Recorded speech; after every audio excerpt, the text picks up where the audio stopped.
जी बता रहे हैं 13 सवालों की, उनमें से ही कुछ सवाल जिनमें ईआरसीपी का मुद्दा भी है और ईआरसीपी के मुद्दे को बनाने के लिए आपने क्या किया है, ये भी 13 जिलों के विधायकों से सवाल है। आपकी सीट पर क्या कोई तीसरा फोर्स भी है, उसकी स्थिति का भी क्या आकलन आप करते हैं? आपके खिलाफ एंटी इनकम्बेंसी को रोकने के लिए आप क्या प्लान रखते हैं, ये सवाल है। एक और सवाल कि आपके सोशल मीडिया पर अकाउंट की क्या स्थिति है, क्या आप अपना सोशल मीडिया स्वयं चलाते हैं या कोई और चलाता है, और एडमिन अगर कोई और है तो उसका नाम और फोन नंबर भी उपलब्ध कराएं, क्योंकि ये कहा गया है कि अब सोशल मीडिया पर और ज्यादा एक्टिव हो जाएं, ज्यादा से ज्यादा फोटोज डालें और फॉलोअर्स को लेकर भी कहा गया है कि उन्हें भी बढ़ाएं। तो विधायकों ने दिए सीएम गहलोत को सुझाव, राजस्थान के मिशन 2030 के बारे में सुझाव दिया गया, महंगाई राहत कैंप के बारे में सुझाव दिए गए हैं। रामलाल जाट, रघु शर्मा, राकेश पारीक, सुरेश टाक और हरीश मीणा ने उपयोगी सुझाव दिए। तो सीएम ने कहा, मुझे विश्वास है कि ये विचार क्षेत्र के प्रत्येक व्यक्ति तक बचत, राहत, बढ़त को सुनिश्चित करेंगे। और पॉलिटिकल एडिटर योगेश शर्मा हमारे साथ इस खबर पर जुड़ गए हैं। योगेश जी, ये 13 प्रश्नों की सूची भी जो फर्स्ट इंडिया दिखा रहा है वो विधायकों से पूछे गए हैं, तो वहीं कई सुझाव भी दिए गए हैं, क्या कुछ इसको लेकर जानकारी?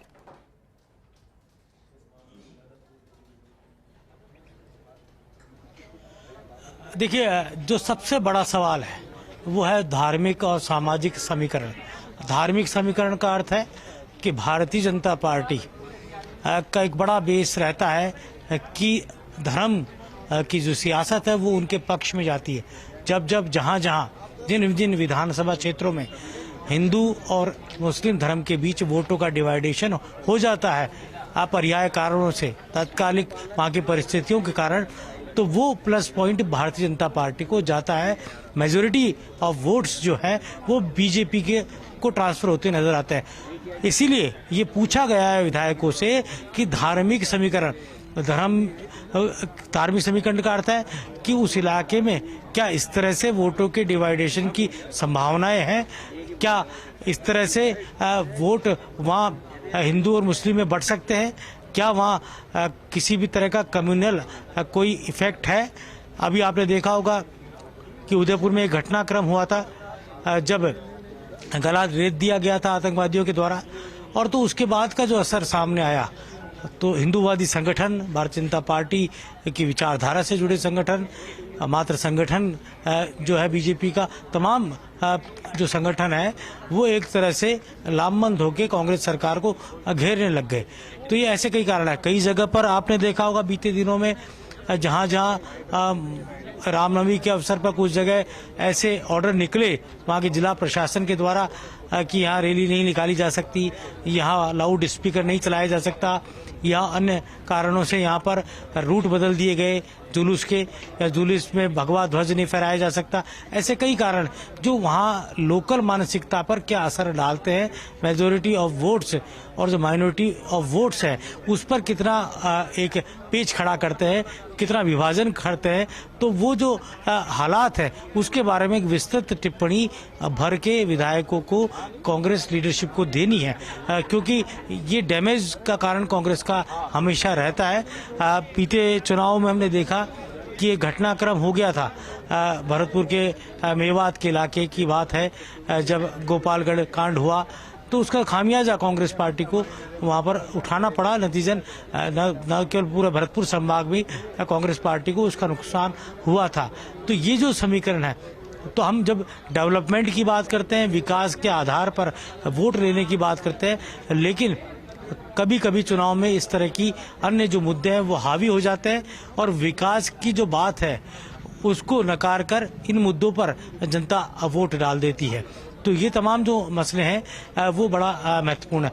13 जिलों को लेकर जो ईआरसीपी का जो प्रोजेक्ट है, जिसको लेकर कांग्रेस सरकार लगातार हल्ला बोल रही है, लगातार कांग्रेस सरकार ने भारतीय जनता पार्टी की केंद्र की सरकार को घेरने का काम किया है।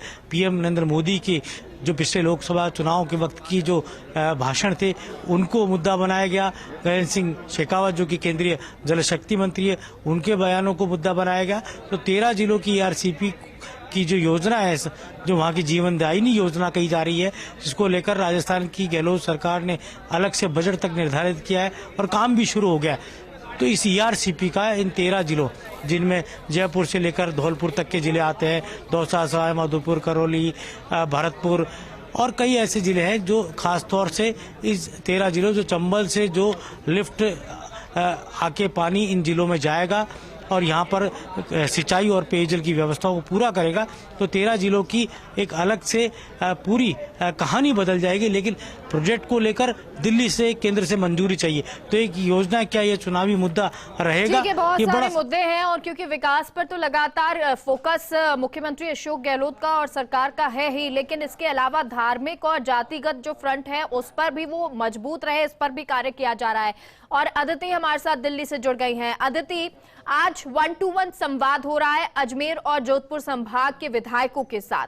उनको कुछ क्वेश्चंस दिए गए हैं, 13 क्वेश्चंस हैं, जिसमें चाहे वो धार्मिक जातिगत समीकरण हो, वो खुद को कितना नंबर देना चाहेंगे, ERCP को लेकर हो, या फिर किस तरह के जो और दूसरे फ्रंट हैं उनको लेकर चर्चा है। और साथ ही साथ अब महंगाई राहत बचत को लेकर भी चर्चा की जा रही है।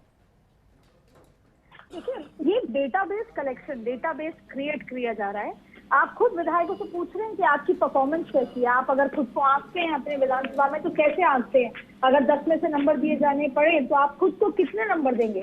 यहाँ तक ये भी कहा जा रहा है कि कौन सी ऐसी 5 बड़ी योजनाएं हैं जो आपके यहाँ बड़ी प्रभावी हैं, कैसे प्रभावी हैं और कौन कौन सी प्रभावी है, जिससे कि जब मुख्यमंत्री अशोक गहलोत वहां पर पहुंचे तो वहां पर उन योजनाओं का जिक्र करें, वहां से प्रभावित उन लोगों तक कोई बात पहुंचाए। इसके अलावा खुद क्या कमियां हैं आपके अंदर? देखिए, जातिगत समीकरण बहुत बखूबी योगेश जी ने समझाया कि यहाँ पर ये भी डेटाबेस इकट्ठा किया जा रहा है, कौन कौन सी विधानसभा है जहां पर बीजेपी हिंदुत्व का कार्ड सीधे सीधे तौर पर खेल सकती है।